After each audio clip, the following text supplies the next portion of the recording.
Good afternoon, everybody. My name is Tim Neufeld. I am the manager of Park Development Services here in the city of Surrey, and really excited to be here today to celebrate the opening of some great new park amenities.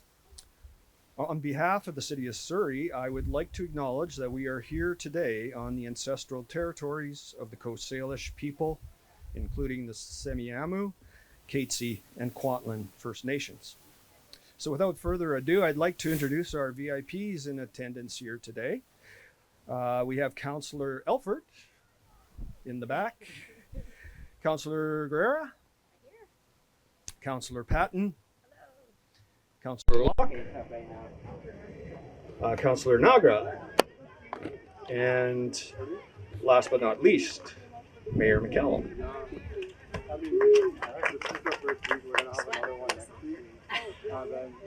Hello, everyone. Nice to be here. Nice to be opening another new field. We've been opening new fields just about every week in the last few weeks, so it's really nice to be here in Newton to open this new field. And the track that you see here is unbelievable. Brand new track. I'd like to welcome everyone to our very special ribbon cutting today to celebrate the opening of a new artificial turf field and walking loop at Newton Athletic Park.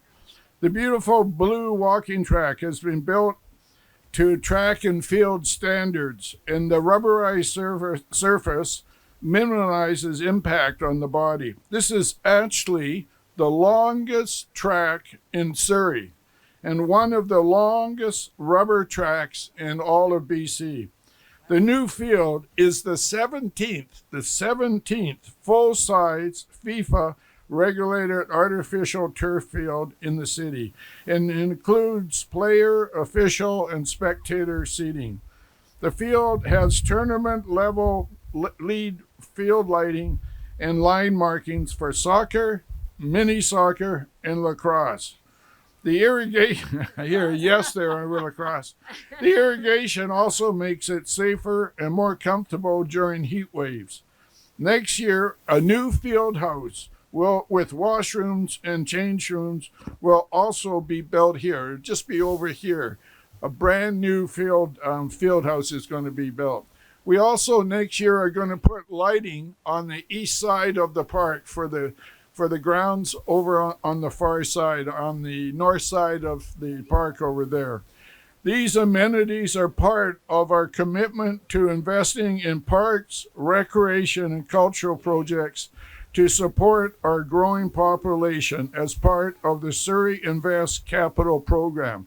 This program has over $200 million worth of projects that we are building all around Surrey, including a brand new community center right here in Newton. It is also going to have Olympic-sized swimming covered inside, Olympic-sized swimming pool as part of it. And we literally are going to break ground on it in a couple of weeks. So it's going to be a very exciting time. And when we first came into office 4 years, we made a commitment to build these infrastructure projects, and we have made done in every single project we suggested. We built SkyTrain. Imagine in 3 years, we started SkyTrain. It will be in the ground. In fact, we're in construction of it right now. A $4 billion SkyTrain that's going to link our city center all the way to Langley.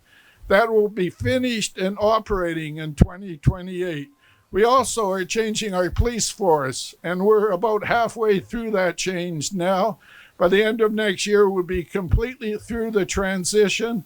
It's a done deal. It's going to happen. We see our officers out on the all over the place in Surrey currently right now. And we are going to have another 35 officers next week be out on our streets working in our communities and everything. And I can tell you, I've been around in the communities, and they love our new police. They're community oriented. They're working with our community to make it safe. So it's a very exciting time to be in the city of Surrey. And this is just one example how we're going to continue, if we get elected, building recreation facilities, roads, community centers, so that in our city is now going to be larger than Vancouver in 3 or 4 years. And we're excited about it because people love to live here. My travels in the last couple of weeks has people have come out of everywhere to say, good job, glad to be here, glad to be living in Surrey. We have 1,500 people per month moving into our city, and they really want to live and work and play in our city. This is one example where we're going to really build up our recreation facilities for those people in Surrey. So a great day for the city of Surrey. Well done. Thank you.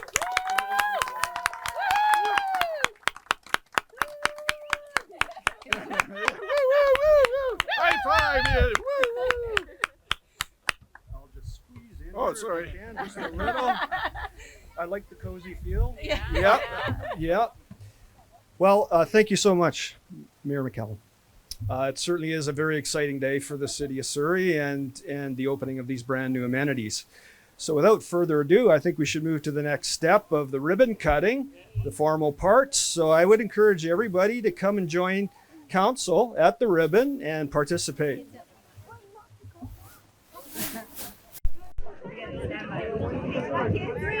All the kids in the front. Some below, some come under over this side. Kneel down over this side.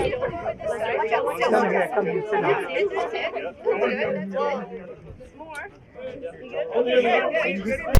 Can you help the mayor out? They can help me cut, A okay? couple more. Can I help you what? Yeah, Sure. Hi. these are real scissors. They are real scissors. Three scissors. Okay. Watch your hands. So from 5, No, just go. 1, 2, 3. go! You can walk on. Thank you very much, everybody. Have a great afternoon. Hey guys, come on over here. All right, guys, everybody inside the field.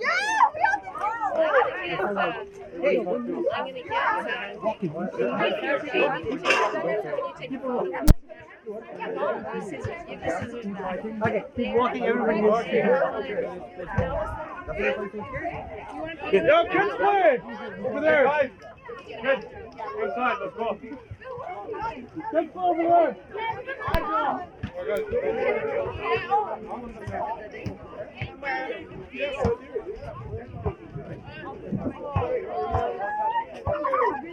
Can you buy me something?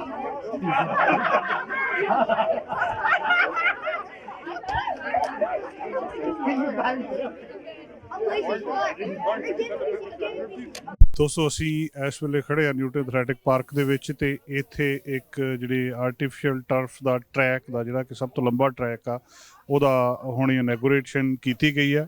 Councillor Mandeep Nagra ਸਾਡੇ ਨਾਲ ਨੇ। ਨਾਗਰਾ ਸਾਹਿਬ, ਬਹੁਤ ਸਾਰੇ ਵਾਅਦੇ ਕੀਤੇ ਸੀ ਜਦੋਂ ਪਿਛਲੀ ਵਾਰ ਚੋਣਾਂ ਦੇ ਵਿੱਚ ਆਏ ਸੀ, ਚਾਹੇ ਸਰੀ ਪੁਲਿਸ ਦਾ ਸੀ, ਸਕਾਈ ਟ੍ਰੇਨ ਦਾ ਸੀ, ਤੇ ਖਾਸ ਤੌਰ ਦੇ ਉੱਤੇ ਇਹ ਗੱਲਬਾਤ ਕੀਤੀ ਜਾਂਦੀ ਸੀ ਕਿ ਨਿਊਟਨ ਦਾ ਬਹੁਤਾ ਖਿਆਲ ਨਹੀਂ ਰੱਖਿਆ ਜਾਂਦਾ। ਕਿਦਾਂ ਲੱਗਦਾ ਜੀ ਹੁਣ ਇਹ ਸਾਰਾ ਜਿੱਦਾਂ ਪ੍ਰੋਜੈਕਟ ਪੂਰੇ ਹੋ ਰਹੇ ਆ? ਜੀ ਬਿਲਕੁਲ, ਆਪਾਂ 2 ਵੀਕ ਪਹਿਲੇ ਇੱਕ ਸਿਮਿਲਰ ਟਰੈਕ ਜਿਹੜਾ ਸੀਗਾ ਆਪਾਂ ਗੁਰਦੁਆਰਾ ਸਾਹਿਬ ਸਕਾਟ ਰੋਡ ਦੇ ਬਿਲਕੁਲ ਸਾਈਡ ਤੇ ਜਿਹੜੀ ਪਾਰਕ ਆ ਉੱਥੇ ਓਪਨ ਕੀਤਾ ਸੀ। ਆਹ ਪ੍ਰੋਜੈਕਟ ਹੁਣ ਕੰਪਲੀਟ ਹੋ ਗਿਆ ਹੈ। ਲੌਂਗੈਸਟ BC ਦਾ ਲੌਂਗੈਸਟ ਵਾਕਿੰਗ ਟਰੈਕ ਜਿਹੜਾ ਇੱਥੇ ਨਿਊਟਨ ਦੇ ਵਿੱਚ ਬਿਲਕੁਲ ਰੈਡੀ ਆ ਹੁਣ ਰੈਜ਼ੀਡੈਂਟਸ ਵਾਸਤੇ ਯੂਜ਼ ਕਰਨ ਵਾਸਤੇ। ਉਹਦੇ ਨਾਲ ਆਪਣੇ ਇੱਥੇ ਬਹੁਤ ਇੱਕ ਵੱਡਾ ਨੰਬਰ ਆ ਬੱਚਿਆਂ ਦਾ ਜਿਹੜਾ ਸੌਕਰ ਖੇਡਦੇ ਨੇ। ਸੋ ਸਾਡੀਆਂ ਬਹੁਤ ਫੈਮਲੀਜ਼ ਜਿਹੜੀਆਂ ਸੌਕਰ ਦੇ ਵਿੱਚ ਇਨਵੋਲਵ ਨੇ। ਇੱਥੇ ਬਹੁਤ ਕਲੱਬਸ ਆ ਜਿਹੜੇ ਦਿਨ ਰਾਤ ਹਾਰਡ ਵਰਕ ਕਰਦੇ ਨੇ ਬੱਚਿਆਂ ਨੂੰ ਕੋਚਿੰਗ ਵਾਸਤੇ, ਪ੍ਰੈਕਟਿਸਿਸ ਤੇ ਗੇਮ ਵਾਸਤੇ। ਬਹੁਤ ਲੌਂਗ ਟਾਈਮ ਤੋਂ ਇੱਕ ਇਹ ਸੀਗਾ ਕਿ ਜਿਹੜੀਆਂ ਫੀਲਡ ਦੀਆਂ ਐਲੋਕੇਸ਼ਨਸ ਪ੍ਰੋਪਰ ਸਾਰੇ ਕਲੱਬਾਂ ਨੂੰ ਨਹੀਂ ਹੋ ਰਹੀਆਂ ਸੀਗੀਆਂ, ਉਹਨਾਂ ਨੂੰ ਬਾਹਰ ਜਾਣਾ ਪੈ ਰਿਹਾ ਸੀ ਕਿਉਂਕਿ ਬੱਚੇ ਨਿਊਟਨ ਦੇ ਸੀ। ਟਰੈਵਲ ਟਾਈਮ ਬਹੁਤ ਹੋ ਜਾਂਦਾ ਸੀ ਕਿਉਂਕਿ ਉਹਨਾਂ ਨੂੰ ਚਾਹੇ ਉਹ ਸਾਊਥ ਸਰੀ, ਚਾਹੇ ਕਲੋਵਰਡੇਲ, ਚਾਹੇ ਨਾਰਥ ਸਰੀ ਜਾ ਕੇ ਪ੍ਰੈਕਟਿਸ ਕਰਨੀ ਪੈਂਦੀ ਸੀ। ਸੋ ਇੱਕ ਹੋਰ ਟਰੈਕ ਜਿਹੜਾ ਸੌਕਰ ਦਾ ਉਹ ਰੈਡੀ ਹੋ ਗਿਆ, ਉਹ ਯੂਜ਼ ਵਾਸਤੇ ਬਿਲਕੁਲ ਰੈਡੀ ਆ। ਉੱਥੇ ਆਲਰੇਡੀ ਪ੍ਰੈਕਟਿਸ ਜਿਹੜੀਆਂ ਕਰਵਾ ਰਹੇ ਨੇ। ਮੇਅਰ ਨੇ 2 ਵੀਕਾਂ ਪਹਿਲਾਂ ਇੱਥੇ ਟੂਰਨਾਮੈਂਟ ਤੇ ਆਏ ਸੀਗੇ। ਉਹਨਾਂ ਨੇ ਦੱਸਿਆ ਕਿ ਇੱਕ ਹੋਰ ਜਿਹੜਾ ਨਵਾਂ ਸੌਕਰ ਦਾ ਫੀਲਡ ਆ ਉਹ ਅਗਲੇ ਸਾਲ ਬਣਾ ਕੇ ਫਿਰ ਤਿਆਰ ਕਰ ਦੇਣਗੇ। ਸੋ ਇੱਦਾਂ ਦੇ ਜਿਹੜੇ ਸਪੋਰਟਸ ਦੇ ਜਿਹੜੇ ਪ੍ਰੋਜੈਕਟ ਆ, ਹੋਰ ਬਹੁਤ ਪ੍ਰੋਜੈਕਟ ਹੈਗੇ ਆ ਜਿਹੜੇ ਚਾਹੇ ਉਹ ਅੰਡਰ ਕੰਸਟਰਕਸ਼ਨ ਨੇ, ਚਾਹੇ ਉਹ ਕੰਪਲੀਟ ਹੋ ਗਏ ਨੇ, ਚਾਹੇ ਜਿਹੜੇ ਆ ਉਹਨਾਂ ਦੇ ਵੱਡੇ ਪ੍ਰੋਜੈਕਟ ਸੀ ਜਿੱਦਾਂ ਨਿਊਟਨ ਰੈਕ ਸੈਂਟਰ ਆ, ਉਹ 200 ਮਿਲੀਅਨ ਦਾ ਪ੍ਰੋਜੈਕਟ ਆ, ਉਹ ਹਜੇ ਸ਼ੁਰੂ ਹੋਣਾ ਆ। ਸੋ ਇੱਦਾਂ ਦੇ ਬਹੁਤ ਪ੍ਰੋਜੈਕਟ ਆ ਜਿਹੜੇ I think about 26 capital project ਜਿਹੜੇ ਆਲ ਓਵਰ ਸਰੀ ਹਰ ਇੱਕ ਨੇਬਰਹੁੱਡ ਨੇਬਰਹੁੱਡ ਦੇ ਵਿੱਚ ਹਰ ਇੱਕ ਛੋਟੀ ਪਾਕਟਸ ਦੇ ਵਿੱਚ ਜਿਹੜੇ ਸਰੀ ਦੀਆਂ ਇਹ ਜਿਹੜੇ ਇਦਾਂ ਦੇ ਪ੍ਰੋਜੈਕਟਸ ਆ ਬਣ ਰਹੇ ਨੇ ਤੇ ਬਹੁਤ ਜਲਦੀ ਕੰਪਲੀਟ ਜਾਂ ਆਲਮੋਸਟ ਕੰਪਲੀਸ਼ਨ ਦੇ ਲਾਗੇ ਨੇ। ਇੱਕ ਜ਼ਿਕਰ ਹੋ ਰਿਹਾ ਸੀ ਕਿ ਬਹੁਤ ਵੱਡਾ ਪੂਲ ਜਿਹੜਾ ਬਣਨਾ, ਉਹ ਕਿਹੜੀ ਜਗ੍ਹਾ ਔਰ ਕਦੋਂ ਦਾ ਪਲਾਨ ਹੈ ਜੀ? ਜੀ ਨਿਊਟਨ ਰੈਕ ਸੈਂਟਰ ਦੇ ਵਿੱਚ ਜਿਹੜਾ 71 ਐਂਡ ਕਿੰਗ ਜਾਰਜ ਦੇ ਆ, ਉਹਦੀ ਜਿਹੜੀ ਕੰਸਟਰਕਸ਼ਨ ਹੈ ਮੈਨੂੰ ਲੱਗਦਾ ਕਿ ਐਕਚੁਅਲ ਕੰਸਟਰਕਸ਼ਨ ਪਲੈਨਿੰਗ ਕੰਪਲੀਟ ਹੋ ਗਈ ਆ, ਹੋਰ 2-3 ਵੀਕਾਂ ਦੇ ਵਿੱਚ ਸਟਾਰਟ ਹੋ ਜਾਣੀ ਆ। ਸੋ ਓਲੰਪਿਕ ਸਾਈਜ਼ ਪੂਲ ਜਿਹੜੀਆਂ ਕਿ ਆਪਾਂ ਨੈਸ਼ਨਲ ਓਲੰਪਿਕ ਰਿਲੇਟਡ ਕੋਈ ਵੀ ਸਪੋਰਟਸ ਆ ਆਪਾਂ ਉੱਥੇ ਹੋਸਟ ਕਰ ਸਕਦੇ ਹਾਂ। ਉਸ 71 ਐਂਡ ਕਿੰਗ ਜਾਰਜ ਤੇ ਜਿਹੜੀ ਪੁਰਾਣੀ ਰੋਨਾ ਸਾਈਟ ਸੀ ਜਿਹੜੀ ਸਿਟੀ ਨੇ ਉਹ 7 ਏਕੜ ਬਾਏ ਕੀਤੇ ਆ, ਉਹ ਨਿਊਟਨ ਰੈਕ ਸੈਂਟਰ ਦੇ ਵਿੱਚ ਬਾਕੀ ਹੋਰ ਚੀਜ਼ਾਂ ਦੇ ਨਾਲ ਪੂਲ, ਉੱਥੇ ਬੈਡਮਿੰਟਨ ਵਾਲੀਬਾਲ ਕੋਰਟਸ ਵੀ ਨੇ, ਟੈਨਿਸ ਕੋਰਟਸ ਵੀ ਨੇ, ਹੋਰ ਬਹੁਤ ਚੀਜ਼ਾਂ ਨੇ, ਜਿਮ ਨੇ, ਉਹਦੇ ਨਾਲ ਜਿਹੜਾ ਪੂਲ ਹੈ ਬਣ ਰਿਹਾ। ਹੋਰ ਲੋਕਾਂ ਦੀ ਕੀ ਮੰਗ ਕੀ ਹੈ ਇਸ ਵਾਰੀ? ਨਗਰ ਸਾਹਿਬ ਕੀ ਆਸ ਕਰਦੇ ਆ ਮੇਅਰ ਕੋਲੋਂ ਜਾਂ ਤੁਹਾਡੀ ਸਲੇਟ ਕੋਲੋਂ? ਹੁਣ ਜਿਹੜਾ ਫੋਕਸ ਜਿਹੜਾ ਸਾਡਾ ਅਗਲਾ ਰਹੇਗਾ ਉਹ ਟ੍ਰੈਫਿਕ ਦਾ ਬਹੁਤ ਵੱਡੀ ਪ੍ਰੋਬਲਮ ਹੈਗੀ ਸਰੀ ਦੇ ਵਿੱਚ। ਸੋ ਅਗਲੇ 4 ਸਾਲ ਸਾਨੂੰ 18 ਦੇ ਵਿੱਚ ਸਪੋਰਟਸ ਦੀ ਜਿਹੜੀ ਫੈਸਿਲਿਟੀਜ਼ ਸੀਗੀਆਂ ਉਹਨਾਂ ਦੀ ਇੰਪਰੂਵਮੈਂਟ ਵਾਸਤੇ, ਉਹਨਾਂ ਨੂੰ ਹੋਰ ਸਪੋਰਟਸ ਫੈਸਿਲਿਟੀਜ਼ ਪ੍ਰੋਵਾਈਡ ਕਰਨ ਵਾਸਤੇ ਸਭ ਤੋਂ ਵੱਡੀ ਡਿਮਾਂਡ ਸੀਗੀ। ਸੋ ਅਸੀਂ ਨਿਊਟਨ ਰੈਕ ਸੈਂਟਰ ਚਾਹੇ ਇੱਦਾਂ ਦੇ ਛੋਟੇ, ਚਾਹੇ ਸੌਕਰ ਫੀਲਡਸ ਹੈਗੀਆਂ, ਸਾਊਥ ਸਰੀ ਦੇ ਵਿੱਚ ਬਣ ਗਈਆਂ, ਨਾਰਥ ਸਰੀ, ਕਲੋਵਰਡੇਲ, ਸਾਰੇ ਪਾਸੇ ਜਿਹੜੀਆਂ ਇੱਦਾਂ ਦੀਆਂ ਛੋਟੀਆਂ ਫੈਸਿਲਿਟੀਆਂ ਨਾਲ ਵੱਡੇ ਰੈਕ ਸੈਂਟਰ ਦੀ ਜਿਹੜੀ ਬਹੁਤ ਜ਼ਿਆਦਾ ਡਿਮਾਂਡ ਸੀ 18 ਦੇ ਵਿੱਚ। ਤੇ ਉਸ ਤੋਂ ਨਾਲ ਜਿਹੜੀ ਹੁਣ ਲੇਟੈਸਟ ਆ ਉਹ ਇਹ ਹੈ ਕਿ ਜਿਹੜੀ ਟ੍ਰੈਫਿਕ ਦੀ ਪ੍ਰੋਬਲਮ ਹੈਗੀ ਆ ਸਰੀ ਦੇ ਵਿੱਚ ਬਹੁਤ ਆ। ਅਸੀਂ 32 ਐਵਨਿਊ ਜਿਹੜਾ ਸਾਊਥ ਸਰੀ ਦੇ ਵਿੱਚ ਆ ਆਲਰੇਡੀ ਸਾਰਾ ਡਬਲ ਲੇਨ ਕਰ ਦਿੱਤਾ। 84th ਐਵਨਿਊ ਦੀ ਕੰਸਟਰਕਸ਼ਨ ਚੱਲ ਰਹੀ ਆ। ਹੋਰ ਜਿਹੜੇ ਇੱਦਾਂ ਦੇ ਰੋਡ ਜਿਹੜੇ ਮਿਸਿੰਗ ਸੈਗਮੈਂਟਸ ਹੈ ਉਹਨਾਂ ਨੂੰ ਕਨੈਕਟ ਕਰਾਂਗੇ, ਰੋਡ ਵਾਈਡ ਕਰਾਂਗੇ। 132 108 ਐਵਨਿਊ ਤੋਂ ਲੈ ਕੇ ਹਾਈਵੇ 10 ਤੱਕ ਜਿਹੜਾ ਉਹਨੂੰ ਦੋਨੋਂ ਸਾਈਡ ਡਬਲ ਲੇਨ ਹੋਣੀਆਂ ਚਾਹੀਦੀਆਂ। ਸੋ ਉਹ ਪ੍ਰੋਜੈਕਟ ਜਿਹੜਾ ਆ ਪਲੈਨਿੰਗ ਦੇ ਵਿੱਚ ਹੈਗਾ, ਉਹ ਜਲਦੀ ਸਟਾਰਟ ਕਰਾਂਗੇ। ਸੋ ਟ੍ਰੈਫਿਕ ਦੀ ਇਸ ਟਾਈਮ ਜਿਹੜੀ ਆ ਪ੍ਰੋਬਲਮ ਬਹੁਤ ਜ਼ਿਆਦਾ ਵੱਧ ਰਹੀ ਹੈ ਡੇਲੀ ਸਰੀ ਦੇ ਵਿੱਚ, ਕਿਉਂਕਿ 1500 ਲੋਕ ਰੋਜ਼ ਮੂਵ ਹੋ ਰਹੇ ਨੇ, ਐਵਰੀ ਮੰਥ ਮੂਵ ਹੋ ਰਹੇ ਨੇ ਇੱਥੇ ਸਰੀ ਦੇ ਵਿੱਚ, ਐਵਰੀ ਮੰਥ 1500 ਲੋਕ। ਸੋ ਟ੍ਰੈਫਿਕ ਦੀ ਜਿਹੜੀ ਪ੍ਰੋਬਲਮ ਉਹਨੂੰ ਅਸੀਂ ਸੋਲਵ ਕਰਨ ਲਈ ਅਗਲੇ 4 ਸਾਲ ਜ਼ਿਆਦਾ ਫੋਕਸ ਉੱਤੇ ਰੱਖਾਂਗੇ। ਪਲੱਸ ਹੋਰ ਬਹੁਤ ਜਿਹੜੇ ਪ੍ਰੋਜੈਕਟਸ ਆ ਸਟਿਲ ਹਜੇ ਅਸੀਂ ਚਾਹੁੰਦੇ ਹਾਂ ਹਜੇ ਹੋਰ ਬਣਨੇ। ਇਨਡੋਰ ਸੌਕਰ ਦੀਆਂ ਫੈਸਿਲਿਟੀਜ਼ ਬਹੁਤ ਘੱਟ ਨੇ, ਇਨਡੋਰ ਜਿਵੇਂ ਕਿ ਟੈਨਿਸ, ਵਾਲੀਬਾਲ, ਇੱਦਾਂ ਦੀਆਂ ਫੈਸਿਲਿਟੀਜ਼ ਬਹੁਤ ਘੱਟ ਨੇ ਹਜੇ, ਕਿਉਂਕਿ ਤੁਹਾਨੂੰ ਪਤਾ ਕਿ ਆਪਣੇ ਇੱਥੇ ਮੀਂਹ ਬਹੁਤ ਪੈਂਦਾ ਹੈ ਆਪਣੇ ਇਸ ਰੀਜਨ ਦੇ ਵਿੱਚ। ਸੋ ਇਨਡੋਰ ਫੈਸਿਲਿਟੀਜ਼ ਤੇ ਫੋਕਸ ਕਰਾਂਗੇ। ਇੱਕ ਸਟੇਡੀਅਮ ਜਿਹੜਾ ਬਹੁਤ ਵੱਡਾ, ਜਿਹੜਾ 10-15 ਹਜ਼ਾਰ ਲੋਕ ਜਿਹੜਾ ਹੋਸਟ ਕਰ ਸਕੇ ਕੋਈ ਵੱਡੇ ਇਵੈਂਟ, ਚਾਹੇ ਅਸੀਂ ਉਹ ਹਾਕੀ ਦੀ ਕੋਈ ਟੀਮ ਲੈ ਕੇ ਆਈਏ, ਚਾਹੇ ਅਸੀਂ ਕੋਈ ਸੌਕਰ ਦੀਆਂ ਕੋਈ ਵੱਡੀਆਂ ਫਰੈਂਚਾਈਜ਼ਿਸ ਲੈ ਕੇ ਆਈਏ। ਸੋ ਉਹ ਇੱਦਾਂ ਦੇ ਵੱਡੇ ਜਿਹੜੇ ਇਕੱਠ ਉਹਨੂੰ ਹੋਸਟ ਕਰ ਸਕੇ। ਸੋ ਇੱਦਾਂ ਦੇ ਇੱਕ ਸਟੇਡੀਅਮ ਦੀ ਜਿਹੜੀ ਡਿਮਾਂਡ ਹੈਗੀ ਆ। ਆਪਣੇ ਬਹੁਤ ਮਿਊਜ਼ਿਕ ਕਨਸਰਟ ਹੁੰਦੇ ਜਿੱਥੇ ਆਪਾਂ ਨੂੰ ਵੈਨਕੂਵਰ ਜਾਂ ਐਬਟਸਫੋਰਡ ਜਾਣਾ ਪੈਂਦਾ, ਸੋ ਉੱਦਾਂ ਦੇ ਜਿਹੜੇ ਇਵੈਂਟਸ ਆ ਉਹ ਆਪਾਂ ਇੱਥੇ ਹੋਸਟ ਕਰ ਸਕੇ। ਸੋ ਇੱਦਾਂ ਦੀਆਂ ਬਹੁਤ ਚੀਜ਼ਾਂ ਹੈਗੀਆਂ ਜਿਹੜੀਆਂ ਅਸੀਂ ਪਲਾਨ ਕਰ ਰਹੇ ਹਾਂ। ਬਹੁਤ ਬਹੁਤ ਸ਼ੁਕਰੀਆ ਨਾਗਰ ਸਾਹਿਬ, ਮਿਹਰਬਾਨੀ। Thank you so much. ਦੋਸਤੋ, ਮਨਦੀਪ ਨਾਗਰਾ ਨਾਲ ਅਸੀਂ ਗੱਲਬਾਤ ਕੀਤੀ। ਪਿਛਲੇ ਸਮੇਂ ਦੇ ਵਿੱਚ ਜਿਹੜੇ ਇਹਨਾਂ ਨੇ ਵਾਅਦੇ ਕੀਤੇ ਸੀ ਉਹ ਲਗਭਗ ਸਾਰੇ ਇਹਨਾਂ ਨੇ ਪੂਰੇ ਕੀਤੇ ਆ। ਤੇ ਜਿਸ ਤਰ੍ਹਾਂ ਟ੍ਰੈਫਿਕ ਦੀ ਸਮੱਸਿਆ ਦੱਸ ਰਹੇ ਆ, ਜੇ ਸਰੀ ਦੇ ਵਿੱਚ ਇਹਨਾਂ ਨੂੰ ਫੇਰ ਮੌਕਾ ਮਿਲਦਾ ਤਾਂ ਆਸ ਕਰਦੇ ਹਾਂ ਵੀ ਇਹ ਉਹਨਾਂ ਨੂੰ ਵੀ ਇਸੇ ਤਰ੍ਹਾਂ ਪੂਰੇ ਕਰਨਗੇ। ਕੈਮਰਾਮੈਨ ਨਵਿਤ ਪਨੇਸਰ ਨਾਲ ਜਸਕਰਨ, ਚੈਨਲ ਪੰਜਾਬੀ, ਸਰੀ। ਦੋਸਤੋ, ਅੱਜ ਅਸੀਂ ਆਏ ਹਾਂ AMC ਇੰਸ਼ੋਰੈਂਸ ਤੇ ਕੰਵਰਵੀਰ ਹੋਣਾ ਦੇ ਨਾਲ ਖਾਸ ਗੱਲਬਾਤ ਕਰਨੀ ਹੈ। ਗੱਲਬਾਤ ਹੋਮ ਇੰਸ਼ੋਰੈਂਸ ਬਾਰੇ ਆ। 2-3 ਮੁੱਦੇ ਸਾਡੇ ਸਾਹਮਣੇ ਨੇ। ਇੱਕ ਤਾਂ ਇਹ ਹੈ ਵੀ ਜਿਹੜੇ ਬਹੁਤ ਸਾਰੇ ਲੋਕ ਹੁਣ ਟਾਊਨ ਹਾਊਸਿਸ ਦੇ ਵਿੱਚ ਜਾਂ ਕੌਂਡੋਜ਼ ਦੇ ਵਿੱਚ ਰਹਿੰਦੇ ਆ, ਉਹਨਾਂ ਨੂੰ ਇੰਸ਼ੋਰੈਂਸ ਕਰਾਉਣ ਦੀ ਲੋੜ ਹੁੰਦੀ ਹੈ ਜਾਂ ਜਿਹੜੀ ਸਟਾਰਟਾ ਆ ਉਹ ਇੰਸ਼ੋਰੈਂਸ ਕਵਰ ਕਰਦੀ, ਇਹ ਕੀ ਮਾਮਲਾ ਆ? ਇੱਕ ਮਾਮਲਾ ਹੋਰ ਬੜਾ ਗੰਭੀਰ ਆ, ਜਿਹਦੇ ਵਿੱਚ ਕੁਝ ਲੋਕ ਇਹ ਕਹਿੰਦੇ ਆ ਵੀ ਪੋਸਟਲ ਕੋਡ ਦੇ ਹਿਸਾਬ ਨਾਲ ਇੰਸ਼ੋਰੈਂਸ ਹੁੰਦਾ, ਵੀ ਤੁਹਾਡਾ ਪੋਸਟਲ ਕੋਡ ਕਿਹੜਾ ਆ, V3 ਕਿੰਨਾ ਆ, ਉਹਦਾ ਇੰਸ਼ੋਰੈਂਸ ਵੱਖਰਾ ਆ ਤੇ ਦੂਜੇ ਦਾ ਵੱਖਰਾ ਆ।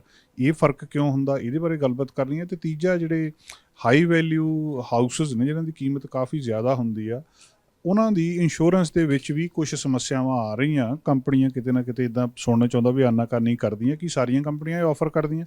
ਮਾਮਲਾ ਕੀ ਆ, ਇਹ ਅੱਜ ਆਪਾਂ ਜਾਣਕਾਰੀ ਇਹਨਾਂ ਕੋਲੋਂ ਲੈਂਦੇ ਹਾਂ। ਸਾਨੂੰ ਇੱਕ ਤਾਂ ਪਹਿਲਾਂ ਪੋਸਟਲ ਕੋਡ ਵਾਲੀ ਗੱਲ ਦੱਸਿਓ ਜੀ, ਵੀ ਪੋਸਟਲ ਕੋਡ ਦਾ ਫਰਕ ਇੰਸ਼ੋਰੈਂਸ ਦਾ ਹੁੰਦਾ, ਵੀ ਫਲਾਣੇ ਪੋਸਟਲ ਕੋਡ ਵਾਲੇ ਦਾ ਇੰਸ਼ੋਰੈਂਸ ਜ਼ਿਆਦਾ ਆ ਤੇ ਉਹਦਾ ਘੱਟ ਆ? ਇਹ ਕੁਐਸਚਨ ਜਿਹੜਾ ਵਾ ਆਮ ਤੌਰ ਦੇ ਉੱਤੇ ਲੋਕਾਂ ਦੇ ਮਨਾਂ ਦੇ ਵਿੱਚ ਹੁੰਦਾ ਹੈ ਵੀ ਕੀ ਜਿਹੜੇ ਇੰਸ਼ੋਰੈਂਸ ਆ ਇਹ ਪੋਸਟਲ ਕੋਡ ਦਾ ਇਹਦੇ ਵਿੱਚ ਕੀ ਚੱਕਰ ਹੈ, ਪੋਸਟਲ ਕੋਡ ਨੂੰ ਕਿਉਂ ਵਿੱਚ ਮੈਟਰ ਕਰਦੇ ਆ, ਜਾਂ ਇੰਸ਼ੋਰੈਂਸ ਕੰਪਨੀਆਂ ਇਹਨੂੰ ਕੈਲਕੂਲੇਟ ਜਾਂ ਰੇਟ ਕਿਉਂ ਕਰਦੀਆਂ as per postal code. Postal code ਇਸ ਕਰਕੇ ਇੰਪੋਰਟੈਂਟ ਹੁੰਦਾ ਕਿਉਂਕਿ ਜਿਹੜੀਆਂ ਕੰਪਨੀਆਂ ਨੇ ਉਹ ਇਹ ਦੇਖਦੀਆਂ ਵੀ ਕਿਸ ਪੋਸਟਲ ਕੋਡ ਦੇ ਵਿੱਚ ਲਾਸ ਜ਼ਿਆਦਾ ਹੈ। ਲਾਸ ਰੇਸ਼ੋ ਜਿਹੜੀ ਹੈ ਕਈ ਕੰਪਨੀਆਂ 3 ਸਾਲ 5 ਸਾਲ ਉਹਨਾਂ ਨੂੰ ਅਸੈਸ ਕਰਦੀਆਂ। ਜਿਸ ਪੋਸਟਲ ਕੋਡ ਦੇ ਵਿੱਚ ਜ਼ਿਆਦਾ ਲਾਸ ਹੁੰਦਾ, ਆਟੋਮੈਟਿਕਲੀ ਉਹਦੀ ਰੇਟਿੰਗ ਜਿਹੜੀ ਉਹਦੇ ਪੋਸਟਲ ਕੋਡ ਮੁਤਾਬਿਕ ਉਹ ਵਧਾ ਦਿੰਦੇ। ਕਿਉਂਕਿ ਕੋਈ ਵੀ ਕੰਪਨੀ ਜਿਹੜੀ ਲਾਸ ਬੀਅਰ ਕਰਨ ਵਾਸਤੇ ਨਹੀਂ ਹੁੰਦੀ। ਜੇ ਮੰਨ ਲਓ ਮੈਂ ਐਗਜ਼ਾਮਪਲ ਦੇਣਾ, ਨਾਟ particular right, but V3V, V3T ਜਾਂ V3S, V3W ਰਾਈਟ, ਇਹ ਸਾਰਿਆਂ ਦੇ ਵਿੱਚ ਉਹ ਵੇਖਦੇ ਵਾ ਵੀ ਹਰ ਕਿਸੇ ਦੇ ਵਿੱਚ ਉਹਨਾਂ ਨੂੰ ਲਾਸ ਕਿੰਨਾ ਹੋਇਆ। ਜੇ ਲਾਸ ਰੇਸ਼ੋ ਉਹਨਾਂ ਦੀ ਜ਼ਿਆਦਾ ਵਾ ਤੇ ਆਟੋਮੈਟਿਕਲੀ ਉਹਨਾਂ ਨੇ ਉਹਦਾ ਰੇਟ ਜਿਹੜਾ ਵਾ ਉਹ ਵਧਾ ਦਿੰਦੇ, ਉਹਦਾ ਪ੍ਰੀਮੀਅਮ ਵਧਾ ਦਿੰਦੇ ਨੇ। ਹੁਣ ਅਸੀਂ ਇਹ ਨਹੀਂ ਕਹਿ ਸਕਦੇ, ਹੁਣ ਐਗਜ਼ਾਮਪਲ ਦੇ ਤੌਰ ਦੇ ਉੱਤੇ ਜੇ ਮੰਨ ਲਓ ਤੁਸੀਂ ਡੈਲਟਾ ਨੂੰ ਸਰੀ ਨੂੰ ਐਬਸਫੋਰਡ ਨੂੰ ਅੱਗੇ ਚਿਲਵੈਕ ਨਾਲ ਜੇ ਕੰਪੇਅਰ ਕਰੋ ਤੇ ਕਾਰਾਂ ਦੇ ਵਿੱਚ ਵੀ ਸੇਮ ਹੈ। ਜੇ ਤੁਸੀਂ ਕਾਰ ਜਿਹੜੀ ਆ ਲੋਅਰ ਮੇਨਲੈਂਡ ਦੇ ਸਰੀ 'ਚ ਚਲਾਉਂਦੇ ਹੋ ਤੇ ਐਬਸਫੋਰਡ ਦੇ ਵਿੱਚ ਚਲਾਉਂਦੇ ਹੋ ਤੇ ਰੇਟ ਦਾ ਫਰਕ ਹੈ, ਔਰ ਉਹਦੇ ਤੋਂ ਸਾਫ਼ ਜ਼ਾਹਿਰ ਹੈ ਕਿਉਂਕਿ ਸਰੀ ਦੇ ਵਿੱਚ ਰਸ਼ ਜ਼ਿਆਦਾ, ਐਕਸੀਡੈਂਟ ਜ਼ਿਆਦਾ ਹੁੰਦੇ। ਹੁਣ ਐਬਸਫੋਰਡ ਦੇ ਵਿੱਚ ਚੱਲਣ ਵਾਲੀਆਂ ਗੱਡੀਆਂ ਦੇ ਘੱਟ ਹੁੰਦੇ ਆ ਕਿਉਂਕਿ ਉੱਥੇ ਰਸ਼ ਘੱਟ। It depend upon the loss ਕਿੱਥੇ ਜ਼ਿਆਦਾ ਹੁੰਦਾ, ਲਾਸ ਰੇਸ਼ੋ, ਉਹਨਾਂ ਨੂੰ ਨੁਕਸਾਨ ਕਿੱਥੇ ਜ਼ਿਆਦਾ ਹੁੰਦਾ, ਉਸ ਹਿਸਾਬ ਨਾਲ ਉਹ। ਹਾਂ, ਇੱਕ ਲੇਮੈਨ ਦੇ ਤੌਰ ਦੇ ਉੱਤੇ ਤਾਂ ਮੈਂ ਵੀ ਕਹਾਂਗਾ ਵੀ ਮੇਰਾ ਘਰ ਵੀ ਸੇਮ ਆ, ਮੇਰੇ ਗੁਆਂਢੀ ਦਾ ਨਹੀਂ, ਮੇਰੇ ਫਰੈਂਡ ਦਾ ਸੇਮ ਆ, ਬਟ ਉਹ ਵੱਖਰੇ ਡਿਫਰੈਂਟ ਪੋਸਟਲ ਕੋਡ 'ਤੇ ਰਹਿੰਦਾ। ਮੰਨ ਲਓ ਉਹ ਐਬਸਫੋਰਡ ਦੇ ਵਿੱਚ ਰਹਿੰਦਾ, ਉਹਦੀ ਇੰਸ਼ੋਰੈਂਸ ਸਸਤੀ, ਮੇਰੀ ਮਹਿੰਗੀ ਕਿਉਂ? ਜਾਂ ਜਿਹੜਾ ਕੋਈ ਕਹਿੰਦਾ ਮੇਰੀ ਐਬਸਫੋਰਡ ਦੀ ਥਾਂ ਦੇ ਉੱਤੇ ਕੋਈ ਬੰਦਾ ਵੈਨਕੂਵਰ 'ਚ ਰਹਿੰਦਾ, ਉਹਦਾ ਫਰਕ ਕਿਉਂ? ਇਹ ਸਾਰੀਆਂ ਚੀਜ਼ਾਂ ਜਿਹੜੀਆਂ ਫਿਰ ਉਹ ਪੋਸਟਲ ਕੋਡ ਦੇ ਹਿਸਾਬ ਨਾਲ ਜਿਹੜੀਆਂ ਉਹ ਫਿਕਸ ਕਰਦੇ। ਇੱਕ ਤਾਂ ਇਹ ਹੈ ਕਿ ਜਿਹੜੇ ਕੁਝ ਲੋਕ ਜਿਹੜੇ ਫਰਕ ਰਹਿੰਦੇ ਆ ਇਸ ਗੱਲ ਤੋਂ ਕਿ ਸਰੀ ਤੇ ਐਬਸਫੋਰਡ ਦਾ ਜਾਂ ਵੈਨਕੂਵਰ ਨਾਲ ਫਰਕ ਹੁੰਦਾ, ਸਰੀ ਦੇ ਵਿੱਚ ਨਿਊਟਨ, ਸਾਊਥ ਸਰੀ ਜਾਂ ਵੈਲੀ ਦਾ ਵੀ ਫਰਕ। ਹਾਂਜੀ, ਇਹਨਾਂ ਚੀਜ਼ਾਂ ਦਾ ਵੀ ਫਰਕ ਆ ਜੀ। ਵੇਖੋ ਤੁਸੀਂ ਕਈ ਚੀਜ਼ਾਂ ਜਿਹੜੀਆਂ ਪੁਰਾਣੀਆਂ ਡਿਵੈਲਪਮੈਂਟਸ ਨੇ, ਹੋ ਸਕਦਾ ਉੱਥੇ ਸੀਵਰ ਬੈਕਅਪ ਦੇ ਰੇਟ ਜ਼ਿਆਦਾ ਹੋਣ। ਸੀਵਰ ਬੈਕਅਪ ਦੇ ਰੇਟ ਜ਼ਿਆਦਾ ਹੋਣ ਦਾ ਕਾਰਨ ਇਹ ਹੁੰਦਾ ਜਿੱਥੇ ਪੁਰਾਣਾ ਸੀਵਰੇਜ ਸਿਸਟਮ ਪਿਆ ਹੋਇਆ, ਉੱਥੇ ਬੈਕਅਪ ਦੇ ਚਾਂਸਿਸ ਵੱਧ ਜਾਂਦੇ। ਇਹ ਕਈ ਫੈਕਟਰ ਨੇ ਜਿਹੜੀਆਂ ਕੰਪਨੀਆਂ ਉਹਨਾਂ ਨੂੰ ਚੈੱਕ ਕਰਦੀਆਂ, ਨਾਟ ਏ ਸਿੰਗਲ ਵਨ। ਸਾਰੇ ਫੈਕਟਰਸ ਨੂੰ ਜਿਹੜੀਆਂ ਉਹ ਜਦੋਂ ਕੈਲਕੂਲੇਟ ਕਰਦੀਆਂ, then they will calculate the rate ਜਿਹੜਾ ਉਹਦੀ ਰੇਟਿੰਗ ਆ ਜਾਂ ਉਹਦਾ ਪ੍ਰੀਮੀਅਮ ਜਿਹੜਾ ਵਾ ਪਰਟੀਕੂਲਰ ਚੀਜ਼ ਦਾ ਕਿੰਨਾ ਹੋਣਾ ਚਾਹੀਦਾ। ਕ੍ਰਾਈਮ ਵੀ ਇਹਦੇ ਨਾਲ ਰਿਲੇਟਡ ਹੁੰਦਾ, ਜੇ ਕਾਰਾਂ ਦਾ ਇੰਸ਼ੋਰੈਂਸ ਉੱਥੇ ਜ਼ਿਆਦਾ ਹੋਊਗਾ ਜਿੱਥੇ ਕਾਰਾਂ ਚੋਰੀ ਜ਼ਿਆਦਾ ਹੁੰਦੀ। ਜਾਂ ਇਹ ਵੀ ਇੱਕ ਫੈਕਟਰ ਆ ਕਿਉਂਕਿ ਇਹ ਵੀ ਇੱਕ ਲਾਸ ਹੀ ਹੈ। ਜੇ ਮੰਨ ਲਓ ਕਿਸੇ ਕਾਰ ਦੀ ਭੰਨ ਤੋੜ ਹੁੰਦੀ ਹੈ ਰਾਈਟ, ਤੇ ਉਹ ਵੀ ਇੱਕ ਲਾਸ ਹੈ। ਜੇ ਘਰ ਦੀ ਕੋਈ ਭੰਨ ਤੋੜ ਹੁੰਦੀ ਆ ਜਾਂ ਉਹਦੇ 'ਚ ਬ੍ਰੇਕ ਇਨ ਹੁੰਦੀ ਆ, ਉਹ ਵੀ ਇੱਕ ਲਾਸ ਰੇਸ਼ੋ ਵਧਾਉਂਦੀ। ਇਹ ਫਰਕ ਕਿੰਨਾ ਕੁ ਡਿਫਰੈਂਸ ਕਿੰਨਾ ਕੁ ਹੁੰਦਾ, ਮਤਲਬ ਨੈਗਲੀਜੀਬਲ ਹੁੰਦਾ ਜਾਂ ਬਹੁਤ ਜ਼ਿਆਦਾ ਹੁੰਦਾ? ਦੇਖੋ ਇਹਦੇ ਵਿੱਚ ਜਦੋਂ ਅਸੀਂ ਇੰਸ਼ੋਰੈਂਸ ਦੇ ਰੇਟ ਜਾਂ ਘਰ ਦੀ ਇੰਸ਼ੋਰੈਂਸ ਦੇ ਰੇਟ ਜਦੋਂ ਅਸੀਂ ਕੈਲਕੂਲੇਟ ਹੁੰਦੇ ਆ ਜਾਂ ਜਿਹੜੀਆਂ ਕੰਪਨੀਆਂ ਜਦੋਂ ਇਹਨਾਂ ਦੇ ਰੇਟ ਫਿਕਸ ਕਰਦੀਆਂ, ਉਹਦੇ 'ਚ ਬਹੁਤ ਫੈਕਟਰ ਹੁੰਦੇ ਜਿਹੜੇ ਚੈੱਕ ਕੀਤੇ ਜਾਂਦੇ। ਹੁਣ ਲੈਟ ਇਟ ਬੀ ਵੀ ਜਿਵੇਂ ਹੁਣ ਘਰ ਕਿਦੋਂ ਦਾ ਬਣਿਆ, ਇਹਦੇ 'ਤੇ ਡਿਪੈਂਡ ਕਰਦਾ ਰਾਈਟ। ਸਾਲ ਦਾ ਫਰਕ ਪੈਂਦਾ ਵਾ, ਕਈ ਵਾਰੀ 10 ਸਾਲ ਦਾ ਸੇਮ ਰਹਿੰਦਾ ਵਾ, 10 ਸਾਲ ਤੋਂ ਉੱਪਰ ਚਲੇ ਜਾਂਦਾ ਫਰਕ ਪੈਣਾ ਸ਼ੁਰੂ ਹੋ ਜਾਂਦਾ ਰਾਈਟ। ਹੁਣ 1965 ਦਾ ਬਣਿਆ ਘਰ ਅਤੇ 2000 ਦਾ ਬਣੇ ਘਰ ਦੇ ਕੰਪੈਰੀਜ਼ਨ ਸੇਮ ਰੇਟ ਨਹੀਂ ਹੋ ਸਕਦੇ। ਸੇਮ ਉਸ ਦੇ ਵਿੱਚ ਫੀਚਰ ਕਿਹੋ ਜਿਹੇ ਨੇ, ਉਹਦੇ ਵਿੱਚ postal code is one of them right. ਫਿਰ ਉਹਦੇ ਵਿੱਚ ਇਹ ਵੇਖਦੇ ਆ ਵੀ ਇਹ ਘਰ ਬਣਿਆ ਕਿਸ ਤਰ੍ਹਾਂ ਦਾ, ਇਹਦੇ 'ਚ ਸਿਕਿਉਰਿਟੀ ਸਿਸਟਮ ਹੈਗਾ, ਇਹਦੇ 'ਤੇ ਮੌਰਗੇਜ ਹੈਗੀ ਜਾਂ ਨਹੀਂ ਹੈਗੀ ਰਾਈਟ। ਫਿਰ ਇਹਦੇ 'ਤੇ ਵੇਖਦੇ ਆ ਵੀ ਇਹਦੇ 'ਚ ਰਹਿਣ ਵਾਲੇ ਜਿਹੜੇ ਨੇ ਸੀਨੀਅਰ ਨੇ ਰਾਈਟ ਜਾਂ ਦੂਸਰੇ ਨੇ। ਇਹ ਕਈ ਕੰਪਨੀਆਂ ਜਿਹੜੀਆਂ ਜੇ ਟਾਈਟਲ ਦੇ ਉੱਤੇ ਸੀਨੀਅਰ ਨਹੀਂ ਆ ਤਾਂ ਵੀ ਡਿਸਕਾਊਂਟ ਦੇ ਦਿੰਦੀ। ਸੋ ਰੇਟ ਜਦੋਂ ਕੈਲਕੂਲੇਟ ਹੁੰਦਾ, ਦੇ ਆਰ ਡਿਫਰੈਂਟ ਫੈਕਟਰਸ ਜਿਹੜੇ ਉਹਨੂੰ ਡਿਨੋਮੀਨੇਟ ਕਰਦੇ। Postal code is one of them. ਤੇ ਇੱਕ ਇਹਦੇ ਵਿੱਚ ਇਹ ਗੱਲ ਹੁਣ ਕਹਿੰਦੇ ਆ ਵੀ ਜਿਹੜੇ ਹਾਈ ਵੈਲਿਊ ਹੋਮ ਆ ਉਹਦੀ ਇੰਸ਼ੋਰੈਂਸ ਦੇ ਵਿੱਚ ਕੁਝ ਦਿੱਕਤ ਆਉਂਦੀ ਆ ਜਾਂ ਇਸ ਕੈਟਾਗਰੀ ਦੇ ਵਿੱਚ ਹੁਣ ਜ਼ਿਆਦਾ ਘਰ ਆਉਣ ਲੱਗ ਪਿਆ, ਇਹ ਕੀ ਮਾਮਲਾ ਹੈ ਜੀ? ਦੇਖੋ ਹੁਣ ਸਰੀ ਦੇ ਵਿੱਚ ਜਿਹੜੇ ਘਰ ਬਣਦੇ ਆ, ਪਹਿਲੇ ਜਿਹੜੇ ਤੁਸੀਂ ਐਵਰੇਜ ਘਰ ਵੇਖਦੇ ਹੋ ਰਾਈਟ, ਉਹ 3000, 3500, 4000, 4500।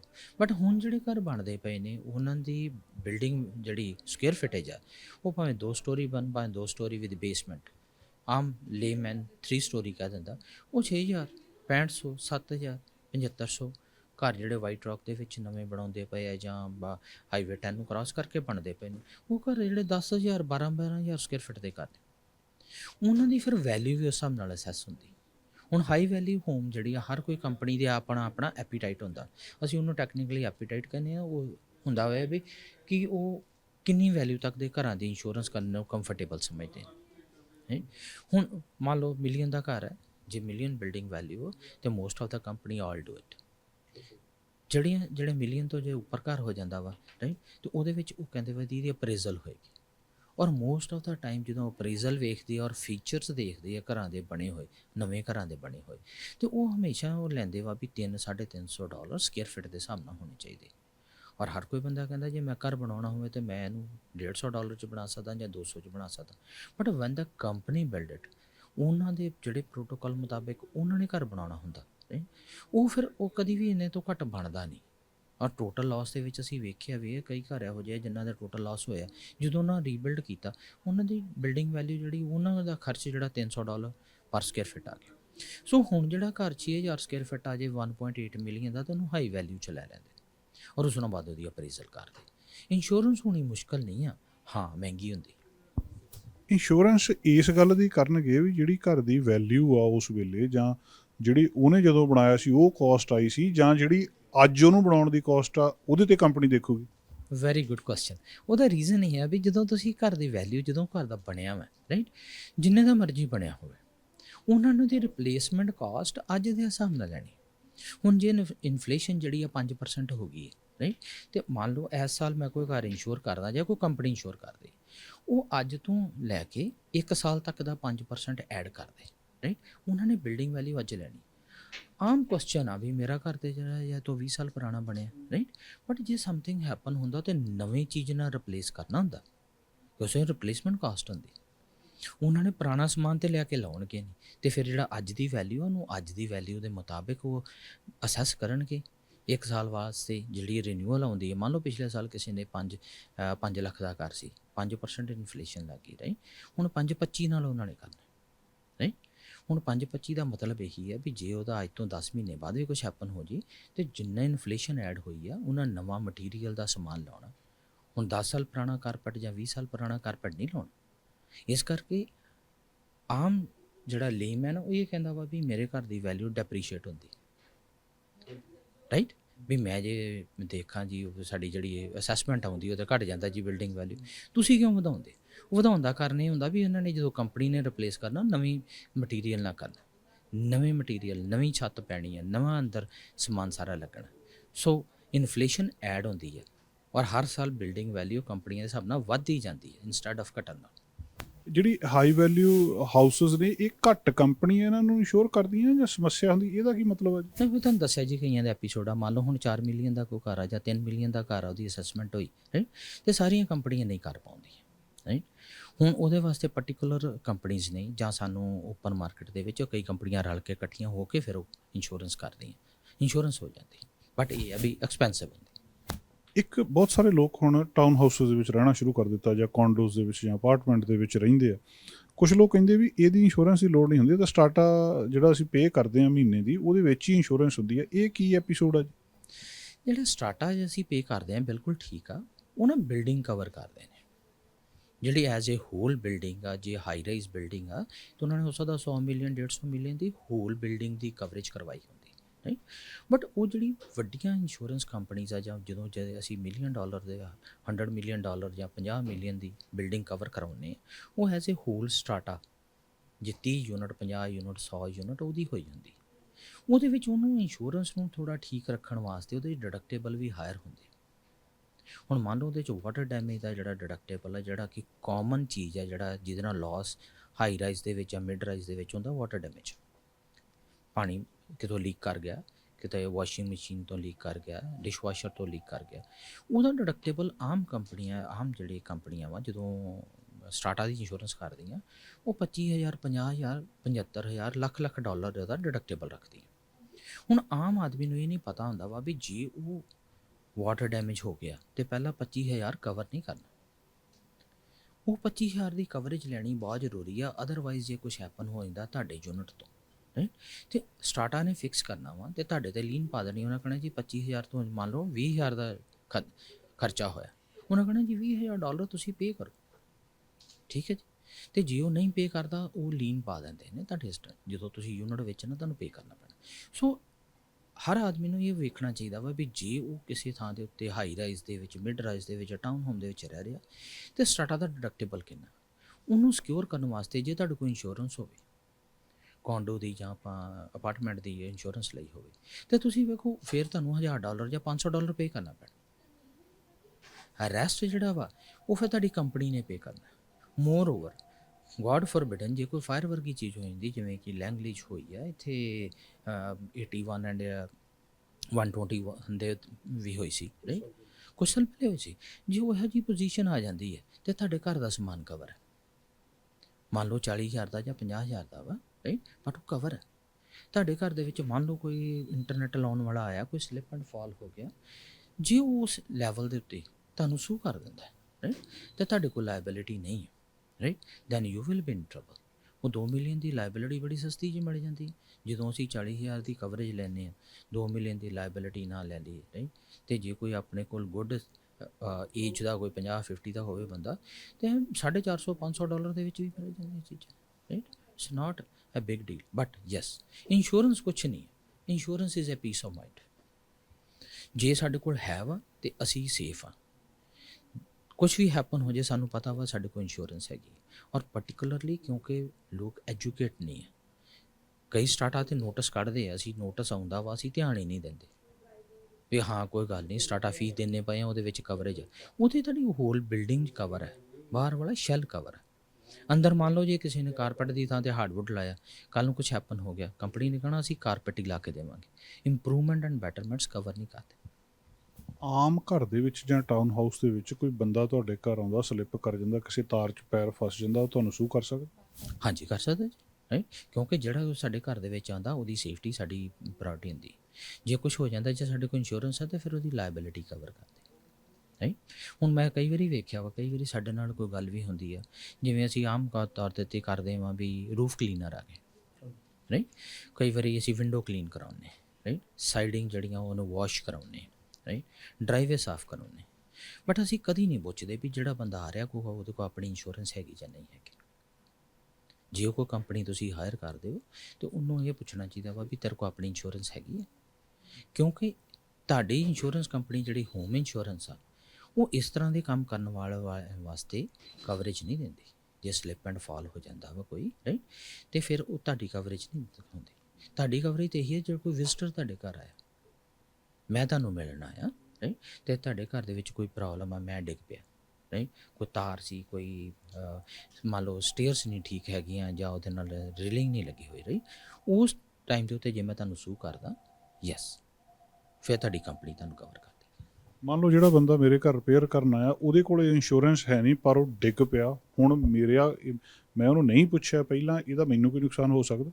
ਹੁਣ ਦੇਖੋ ਰਿਪੇਅਰ ਕਾਹਦੀ ਕਰਨਾ ਹੈ, ਮੰਨ ਲਓ ਇੰਟਰਨੈਟ ਵਾਲਾ ਬੰਦਾ ਹੁੰਦਾ ਤਾਂ ਉਹ ਵਰਕਸੇ ਬੇਸਿਸ ਨਾਲ ਕਵਰ ਹੁੰਦੇ ਨੇ ਸਾਰੇ, ਠੀਕ ਹੈ ਜੀ। ਹੁਣ ਜੇ ਤੁਹਾਡੇ ਘਰ ਕੋਈ ਵਿਜ਼ਟਰ ਆਇਆ, ਤੁਹਾਡਾ ਕੋਈ ਫਰੈਂਡ ਆਇਆ, ਉਹ ਡਿੱਗ ਪਿਆ ਰਾਈਟ, ਦੈਨ ਦੇयर ਇਜ਼ ਇਸ਼ੂ। ਇੱਕ ਹੋਰ ਦੱਸਿਓ ਕਿ ਕਈ ਵਾਰੀ ਲੋਕ ਕਹਿੰਦੇ ਘਰਾਂ ਦੇ ਸ਼ੀਸ਼ੇ ਨਹੀਂ ਕਵਰ ਹੁੰਦੇ, ਵੀ ਸ਼ੀਸ਼ਾ ਟੁੱਟ ਗਿਆ ਤੁਹਾਡਾ, ਜਾਂ ਹੁਣ ਪਿੱਛੇ ਜੇ ਗੋਲੀਆਂ ਚੱਲ ਗਈਆਂ ਕਿ ਘਰ ਦੇ ਉੱਤੇ ਉਹ ਸਾਰੇ ਸ਼ੀਸ਼ੇ ਹੀ ਤੋੜ ਦਿੱਤੇ, ਇਹ ਸ਼ੀਸ਼ੇ ਵੀ ਕਵਰ ਹੋ ਸਕਦੇ ਹੁੰਦੇ ਜਾਂ ਨਹੀਂ ਹੁੰਦੇ ਜੀ? ਹਾਂਜੀ ਸ਼ੀਸ਼ੇ ਘਰ ਦੇ ਕਵਰ ਹੋ ਜਾਂਦੇ ਨੇ, ਡਬਲ ਪੈਨ ਵਿੰਡੋ ਜਿਹਨੂੰ ਡਬਲ ਗਲੇਜ਼ ਵਿੰਡੋ ਕਹਿੰਦੇ, ਉਹ ਕਵਰ ਹੋ ਜਾਂਦੇ, ਉਹਨਾਂ 'ਚ ਕੋਈ ਇਸ਼ੂ ਨਹੀਂ ਹੈ। ਹੁਣ ਜਿਵੇਂ ਗੋਲੀਆਂ ਚੱਲਣੀਆਂ, ਉਹ ਇੱਕ ਬੜਾ ਡਿਫਰੈਂਟ ਇੰਸੀਡੈਂਟ ਆ, ਉਹਨੂੰ ਅਸੀਂ ਸ਼ੀਸ਼ਿਆਂ ਦੀ ਕਵਰੇਜ ਨਾਲ ਜੋੜ ਕੇ ਨਹੀਂ ਵੇਖ ਸਕਦੇ, ਉਹ ਵੈਂਡਲਿਜ਼ਮ ਆ। ਮੈਂ ਇੱਕ ਸਿੰਪਲ ਐਗਜ਼ਾਮਪਲ ਜਿਹੜੀ ਕਵਰੇਜ ਸ਼ੀਸ਼ਿਆਂ ਦੀ ਸਾਨੂੰ ਹੁੰਦੀ ਹੈ, ਉਹਦੇ 'ਚ ਇਹ ਹੁੰਦੀ ਵੀ ਮੰਨ ਲਓ ਤੁਸੀਂ ਲਾਨ ਮੂਵ ਕਰਦੇ ਪਏ ਸੀ, ਕੋਈ ਵੱਟਾ ਨਿਕਲਿਆ, ਤੁਹਾਡਾ ਸ਼ੀਸ਼ਾ ਟੁੱਟ ਗਿਆ, ਬੱਚੇ ਖੇਡਦੇ ਪਏ ਸੀ, ਉਹਨਾਂ ਨੇ ਬਾਲ ਮਾਰਿਆ, ਸ਼ੀਸ਼ਾ ਟੁੱਟ ਗਿਆ, ਉਹਦੀ ਕਵਰੇਜ ਮਿਲ ਜਾਂਦੀ ਹੈ ਔਰ ਉਹਦੇ 'ਚ ਕੋਈ ਡਿਡਕਟੇਬਲ ਨਹੀਂ ਹੁੰਦਾ। ਬਟ ਇਸ ਗੱਲ ਦਾ ਧਿਆਨ ਰੱਖੋ ਵੀ double pane, double glaze window cover ਕਰਦੇ, anything that is scented fancy or anything with a coloured glass is not covered. ਉਹਦੇ ਵਾਸਤੇ ਜੇ ਕਵਰੇਜ ਲੈਣੀ ਹੋਵੇ ਫਿਰ ਸਾਨੂੰ ਡਿਫਰੈਂਟ ਤਰ੍ਹਾਂ ਨਾਲ ਕਵਰੇਜ ਲੈਣੀ ਪੈਂਦੀ। ਬਹੁਤ ਵੱਡੇ ਘਰਾਂ ਦੇ ਵਿੱਚ ਬੜੇ ਡਿਫਰੈਂਟ ਤਰ੍ਹਾਂ ਦੇ ਗਲਾਸ ਲੱਗੇ ਜਾਂਦੇ, ਉਹ ਕਮਰਸ਼ੀਅਲ ਇੰਸ਼ੋਰੈਂਸ ਮਿਲ ਜਾਂਦੀ ਸਾਨੂੰ। ਬਟ ਦਾ ਥਿੰਗ ਇਜ਼ ਜਿਹੜੇ ਆਮ ਘਰਾਂ ਦੇ ਸ਼ੀਸ਼ੇ ਨੇ, ਆਮ ਜਿਹੜੇ ਟੁੱਟਣੇ ਇਹੀ ਹੁੰਦੇ ਨੇ ਵੀ ਕੋਈ ਵੈਲ ਦਾ ਸ਼ੀਸ਼ਾ ਟੁੱਟ ਗਿਆ, ਕੋਈ ਛੋਟੀ ਮੋਟੀ ਬਾਰੀ ਟੁੱਟ ਗਈ ਰਾਈਟ, ਉਹ ਗਲਾਸ ਦੀ ਕਵਰੇਜ ਮਿਲ ਜਾਂਦੀ ਹੈ ਔਰ ਉਹ ਬੜੀ ਨੋਮੀਨਲ ਜੇ ਚਾਰਜਿਸ ਨੇ, ਡਿਡਕਟੇਬਲ ਕੋਈ ਨਹੀਂ ਹੁੰਦਾ। ਆਖਰ ਦੇ ਵਿੱਚ ਇੱਕ AMC ਦਾ ਕੰਟੈਕਟ ਨੰਬਰ, ਕਿਸੇ ਬੰਦੇ ਨੇ ਗੱਲ ਕਰਨੀ ਹੋਵੇ, ਸਲਾਹ ਲੈਣੀ ਹੋਵੇ, ਕਿੱਦਾਂ ਕਰ ਸਕਦੇ? ਕਿਸੇ ਵੇਲੇ ਵੀ ਸਾਨੂੰ ਅਸੀਂ 9 to 9 7 ਡੇਜ਼ ਖੁੱਲ੍ਹੇ ਹੁੰਦੇ ਹਾਂ। ਸਾਡਾ ਫ਼ੋਨ ਨੰਬਰ ਹੈ 604-507-6666। ਆਈ ਰਿਪੀਟ 604-507-6666। ਤੁਸੀਂ ਕਿਸੇ ਵੇਲੇ ਵੀ ਸਾਨੂੰ ਕਾਲ ਕਰ ਸਕਦੇ। ਬਹੁਤ ਬਹੁਤ ਸ਼ੁਕਰੀਆ ਜੀ, ਮਿਹਰਬਾਨੀ। ਦੋਸਤੋ ਬਹੁਤ ਹੀ ਕੰਮ ਦੀਆਂ ਗੱਲਾਂ ਹੋਮ ਇੰਸ਼ੋਰੈਂਸ ਬਾਰੇ ਤੇ ਖਾਸ ਕਰ ਜਿਹੜੇ ਇਲਾਕਿਆਂ ਬਾਰੇ ਕੀਤੀਆਂ। ਕੋਈ ਵੀ ਤੁਹਾਡਾ ਸਵਾਲ ਹੋਵੇ ਤੁਸੀਂ AMC ਇੰਸ਼ੋਰੈਂਸ ਨੂੰ ਕਿਸੇ ਵੇਲੇ ਵੀ ਕਾਲ ਕਰ ਸਕਦੇ ਹੋ। ਦੋਸਤੋ ਅੱਜ ਅਸੀਂ ਪਹੁੰਚੇ ਹਾਂ ਸੁੱਖੀ ਬਾਠ ਮੋਟਰਸ ਤੇ ਸੁੱਖੀ ਬਾਠ ਉਹਨਾਂ ਨਾਲ ਗੱਲਬਾਤ ਕਰਨ ਦੇ ਲਈ। ਕਾਰਾਂ ਦਾ ਮਾਮਲਾ ਤੇ ਗੱਲਬਾਤ ਪਿਛਲੇ ਸਮੇਂ ਦੇ ਵਿੱਚ ਇਹ ਸੁਣਦੇ ਆ ਰਹੇ ਹਾਂ, ਅੱਜ ਵੀ ਇਹ ਇੱਕ ਖਾਸ ਖਬਰ ਆ ਕਿ ਜਿਹੜੀ ਕਾਰਾਂ ਦੀ ਰਿਪੇਅਰ ਆ ਲੋਕਾਂ ਨੇ ਕਰਾਉਣੀ ਵਧਾ ਦਿੱਤੀ ਆ, ਜਾਂ ਇੱਦਾਂ ਕਹਿ ਲਓ ਯੂਜ਼ਡ ਕਾਰਾਂ ਨੂੰ, ਜਿਹੜੀਆਂ ਕਾਰਾਂ ਉਹਨਾਂ ਦੇ ਕੋਲ ਹੈਗੀਆਂ ਉਹਨਾਂ ਨੂੰ ਠੀਕ ਠਾਕ ਕਰਵਾਉਂਦੇ ਆ, ਨਵੀਆਂ ਕਾਰਾਂ ਵੱਲ ਘੱਟ ਜਾ ਰਹੇ। ਇੱਕ ਖਬਰ ਇਹ ਵੀ ਆ। ਇਹਦੇ ਨਾਲ ਹੀ ਇੱਕ ਖਬਰ ਇਹ ਵੀ ਅਸੀਂ ਸੁਣ ਰਹੇ ਹਾਂ ਕਿ ਜਦੋਂ ਦਾ ਇੰਟਰਸਟ ਰੇਟ ਵਧਿਆ ਆ ਕਾਰਾਂ ਦੀ ਹੁਣ ਉਨੀ ਜ਼ਿਆਦਾ ਕਮੀ ਨਹੀਂ ਰਹੀ, ਜਾਂ ਕਹਿ ਲਓ ਉਨੀ ਜ਼ਿਆਦਾ ਡਿਮਾਂਡ ਉਸ ਤਰ੍ਹਾਂ ਦੀ ਨਹੀਂ ਆ। ਜਿਹੜੇ ਲੋਕ ਕਾਰਾਂ ਦੇ ਲਈ ਵੈਸੇ ਇਨਵੋਲਵ ਸੀਗੇ, ਥੋੜ੍ਹੀ ਜਿਹੀ ਕਿਤੇ ਨਾ ਕਿਤੇ ਇਹਦੇ ਵਿੱਚ ਕਮੀ ਆਈ ਆ। ਮਤਲਬ ਕਾਰਾਂ ਅੱਗੇ ਨਾਲੋਂ ਸੌਖੀਆਂ ਮਿਲਣੀਆਂ ਸ਼ੁਰੂ ਹੋ ਗਈਆਂ। ਸਿਚੁਏਸ਼ਨ ਕੀ ਆ ਇਸ ਵੇਲੇ? ਵਿਆਜ ਦਰਾਂ ਨੇ ਕਾਰਾਂ ਦੀ ਸਪਲਾਈ ਦੇ ਉੱਤੇ ਕੀ ਅਸਰ ਪਾਇਆ? ਕੁਛ ਹੁਣ ਸਪਲਾਈ ਵਧੀ ਆ, ਜਾਂ ਅੱਗੇ ਵਾਲੀ ਹਾਲ ਤੱਕ 6 ਮਹੀਨੇ ਦੇ ਪੈਸੇ ਡਿਪੋਜ਼ਿਟ ਕਰਵਾ ਜਾਓ ਤੇ ਪਤਾ ਫਿਰ ਵੀ ਕੋਈ ਨਹੀਂ 6 ਮਹੀਨੇ ਬਾਅਦ ਕੁਛ ਮਿਲਣਾ। ਤੇ ਜਿਹੜੀ ਇਹ ਗੱਲ ਆ ਕਿ ਰਿਪੇਅਰ ਤੇ ਯੂਜ਼ਡ ਕਾਰਾਂ ਨੂੰ ਲੋਕ ਜਿਹੜੀਆਂ ਉਹਨਾਂ ਕੋਲ ਹੈਗੀਆਂ ਜ਼ਿਆਦਾ ਯੂਜ਼ ਕਰ ਰਹੇ, ਇਸ ਵੇਲੇ ਸਥਿਤੀ ਕੀ ਹੈ? ਸੁਖੀ ਭੱਟ ਹੋਣਾ ਕੋਲੋਂ ਜਾਣਦੇ ਹਾਂ। ਭੱਟ ਸਾਹਿਬ, ਕੀ ਸਥਿਤੀ ਹੈ ਜੀ? ਕੁਛ ਸੁਧਾਰ ਹੋ ਰਹੀ ਹੈ ਜਾਂ ਕਿੱਧਰਲੇ ਪਾਸੇ ਨੂੰ ਜਾ ਰਹੀ ਹੈ ਜੀ? ਹਾਂਜੀ ਜਸਕਾਨ, ਚੈਨਲ ਪੰਜਾਬੀ ਦੇ ਸਾਰੇ ਦਰਸ਼ਕਾਂ ਨੂੰ ਪਿਆਰ ਭਰੀ ਸਤਿ ਸ਼੍ਰੀ ਅਕਾਲ ਜੀ। ਬਿਲਕੁਲ ਜਿਸ ਤਰ੍ਹਾਂ ਤੁਸੀਂ ਦੱਸ ਹੀ ਰਹੇ ਹੋ, ਪਹਿਲਾਂ ਤੇ ਜਿਹੜੀ ਰਿਪੇਅਰ ਵਾਲੀ ਗੱਲ ਆਪਾਂ ਉਹਨੂੰ ਕਵਰ ਕਰ ਲੈਂਦੇ ਹਾਂ। ਨੈਚੁਰਲੀ ਆਪਾਂ ਸਾਰੇ ਹੀ ਰਲ ਮਿਲ ਕੇ ਹਰ ਇੱਕ ਹੀ ਬੰਦਾ ਸੋਚਦਾ ਆਪਣੇ ਬਾਰੇ 'ਚ। ਜਿੱਦਣ ਦਾ ਥੋੜ੍ਹਾ ਇੰਟਰਸਟ ਰੇਟ ਜੰਪ ਹੋਏ ਨੇ, ਕੁਛ ਲੋਕ ਥੋੜ੍ਹੇ ਆਪਣੇ ਆਪ ਨੂੰ ਬਚਾਅ ਪੱਖੀ ਰੱਖ ਕੇ ਜਿਨ੍ਹਾਂ ਨੇ ਗੱਡੀ ਲੈਣ ਦੀ ਸੋਚ ਰਹੇ ਤੇ ਉਹ ਥੋੜ੍ਹੀ ਜਿਹੀ ਉਹਨਾਂ ਨੇ ਪੌਜ਼ ਕਰ ਲਿਆ। ਫਿਰ ਉਹਨਾਂ ਨੂੰ ਲੱਗਦਾ ਸੀਗਾ ਵੀ ਉਹਨੇ ਇਸ ਕਰਕੇ ਗੱਡੀ ਵਧ ਰਿਹਾ ਸੀ ਵੀ ਸਾਡੀ ਗੱਡੀ ਪੁਰਾਣੀ ਗੱਡੀ 'ਤੇ ਕੋਈ ਕੰਮ ਹੋਣ ਵਾਲਾ ਆ। ਤਾਂ ਫਿਰ ਉਹਨਾਂ ਦਾ ਜਦੋਂ ਪੌਜ਼ ਕਰਨ ਦਾ ਮਨ ਬਣਿਆ ਤੇ ਨੈਚੁਰਲੀ ਫਿਰ ਉਹਨਾਂ ਨੂੰ ਜਿਹੜੀ ਪੁਰਾਣੀ ਗੱਡੀ ਆ ਉਸ ਨੂੰ ਰਿਪੇਅਰ ਕਰਾ ਲੈਣੀ ਹੀ ਉਹ ਮੁਨਾਸਿਬ ਸਮਝਦੇ ਨੇ। ਸਾਡੇ ਵੀ ਸ਼ਾਪ ਦੇ ਵਿੱਚ ਇਸ ਕਾਰਨ ਕਰਕੇ ਰਿਪੇਅਰ ਸ਼ਾਪ ਬੜੀ ਬਿਜ਼ੀ ਹੋ ਗਈ, ਖਾਸ ਕਰ ਲਾਸਟ 10-12 ਦਿਨਾਂ ਦੇ ਵਿੱਚ ਜੋ ਦੇਖਣ ਜਾ ਰਿਹਾ ਹੈ। ਇਹ ਲੋਕਾਂ ਦਾ ਆਪਣਾ ਇੱਕ ਖਿਆਲ ਹੈ, ਜਿੱਦਾਂ ਕਿਸੇ ਨੂੰ ਚਾਹੁੰਦੇ ਆ। ਤੇ ਦੂਸਰੇ ਪਾਸੇ ਜਿਹੜੀ ਕਾਰਾਂ ਦੀ ਸਪਲਾਈ ਵਾਲੀ ਗੱਲ ਆ, ਉਹਦੇ ਵਿੱਚ ਵੀ ਰੇਟਸ ਦੇ ਹੋਣ ਨਾਲ ਨੈਚੁਰਲੀ ਥੋੜ੍ਹਾ ਬਾਇੰਗ ਜਿਹੜੇ ਲੋਕ ਨੇ ਉਹਨਾਂ 'ਤੇ ਅਸਰ ਉਹਦਾ ਹੋਇਆ। ਨੈਚੁਰਲੀ ਹੋਣਾ ਵੀ ਸੀਗਾ ਕਿ ਥੋੜ੍ਹਾ ਕੌਸ਼ੀਅਸਲੀ ਚੱਲਣਾ ਵੀ ਸਾਨੂੰ ਕੌਸ਼ੀਅਸਲੀ ਚਾਹੀਦਾ।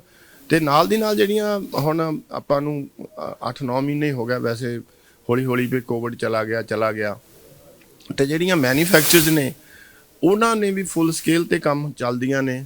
ਤੇ ਉਹ ਜਿਹੜੀ ਉੱਥੇ ਗੱਡੀਆਂ ਜਿਹੜੀਆਂ ਬਿਲਟ ਹੋ ਰਹੀਆਂ ਨੇ ਉਹ ਵੀ ਸ਼ਿਪਮੈਂਟ ਤੋਂ ਲੈ ਕੇ ਪਹੁੰਚਣ ਤੱਕ ਉਹਨਾਂ ਦੀ ਵੀ ਗਿਣਤੀ ਕਾਫੀ ਅੱਛੀ ਹੋਣ ਲੱਗ ਗਈ ਹੈ।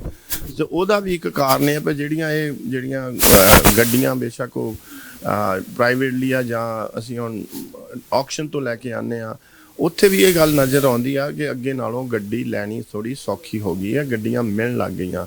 ਹਾਂ ਇੱਕ ਗੱਲ ਜ਼ਰੂਰ ਇਹ 'ਚ ਮੈਂ ਐਡ ਕਰਨੀ ਚਾਹਾਂਗਾ, ਜੋ ਇਲੈਕਟ੍ਰਿਕ ਦੀਆਂ ਕਾਰਾਂ ਨੇ ਉਹ ਸਥਿਤੀ ਤਕਰੀਬਨ ਹਾਲੇ ਉੱਥੇ ਹੀ ਹੈ।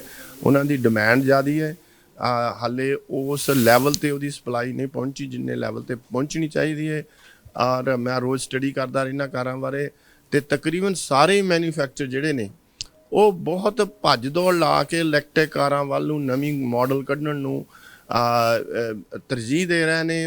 ਨਵੀਆਂ ਆਊਟਲੈਟ ਲਾ ਰਹੇ ਨੇ, ਫੈਕਟਰੀਆਂ ਲਾ ਰਹੇ ਨੇ।